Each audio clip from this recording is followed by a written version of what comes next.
Why Allah's name is Allah. Dear viewers, peace be upon you. May Allah keep us all in His protection. Ameen. In the first part of the video, I explained why and how this question came to my mind and why the daily routines of human life are similar to the divine procedure. Now let's come to part 2. Allah is an Arabic word. It has 5 letters: Aleph, Lam, Aleph and Ha. There is also a suffix or shada above the 2 lams, which indicates the importance of the 2 lams, and finally another Aleph between Ha. It has 5 letters in the same order in English as well: A, L, A, H, because Allah Almighty is the creator of the universe and the owner and king of all the worlds. That is why Allah Almighty has told us His name Allah, which is once an Arabic name giving a powerful impression. Either it's Arabic or English, what I have understood, each letter of the entire holy word of Allah and especially each letter of the name of Allah clearly provides us with ruling information and goals that we humans must achieve in all circumstances.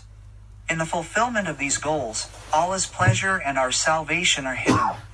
As mentioned in the first part of the video, we humans introduce ourselves to each other in our daily affairs and tell our worldly activities and powers, what we do, what we can do and what our scope is.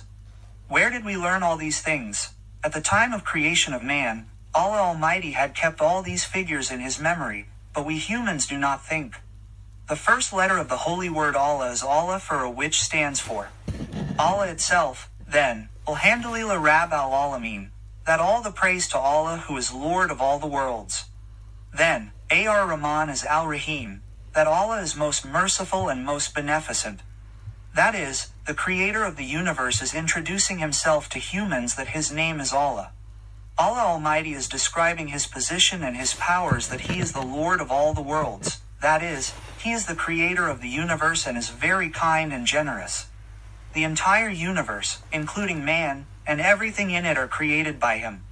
By giving man the ability to think, understand, speak and make his own decisions, He made man the best of creation and gave him authority over everything in the universe, but at the same time He also told man that he will be accountable for this because He, Allah, is the owner of the Day of Judgment and He will take account.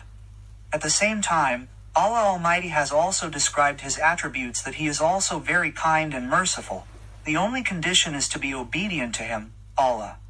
There can be no doubt about His being kind and generous.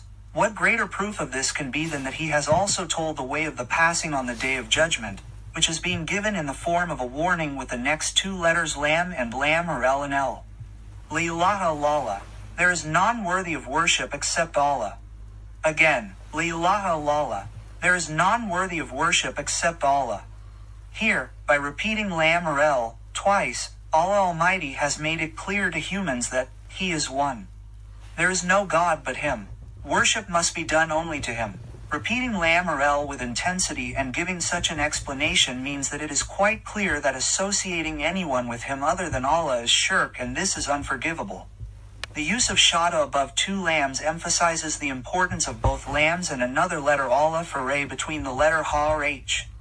Therefore, from this letter, Ayaka Nabodu wa Ayaka Nastayan, worship only to Allah and seek for help only to Allah. Ahid Nasir Tal Mustaqim, ask for the straight path, the path of those who are Allah's righteous and pious servants. That is, Allah Almighty is saying that, worship me alone and ask for help from me, and ask me for the straight path, the path of those who are my righteous and pious servants. All this how to ask for something. The answer to this is in the last letter of Allah, Ha or H.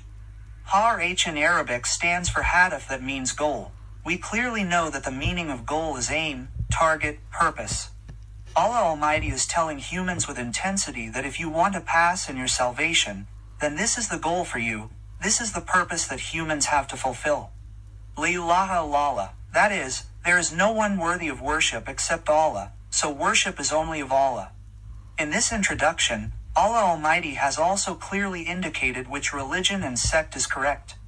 In worldly matters, humans have set some standards for judging things.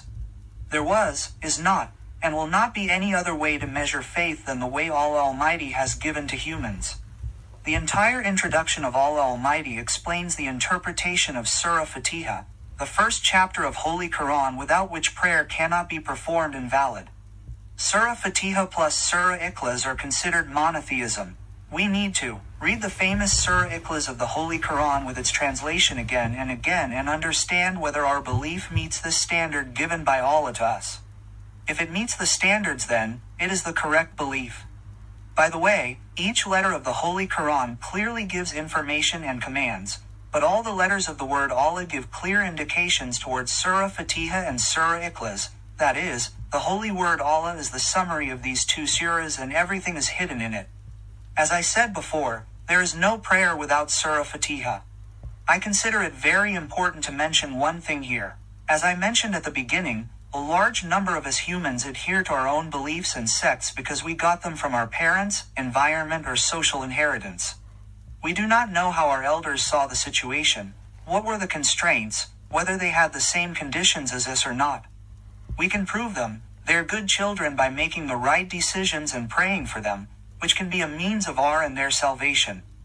May Allah guide us and grant us the ability to live our lives according to the correct faith that meet the requirements of the standards given by Allah as highlighted in this video. Ameen Ya Rabbal Alameen Ameen.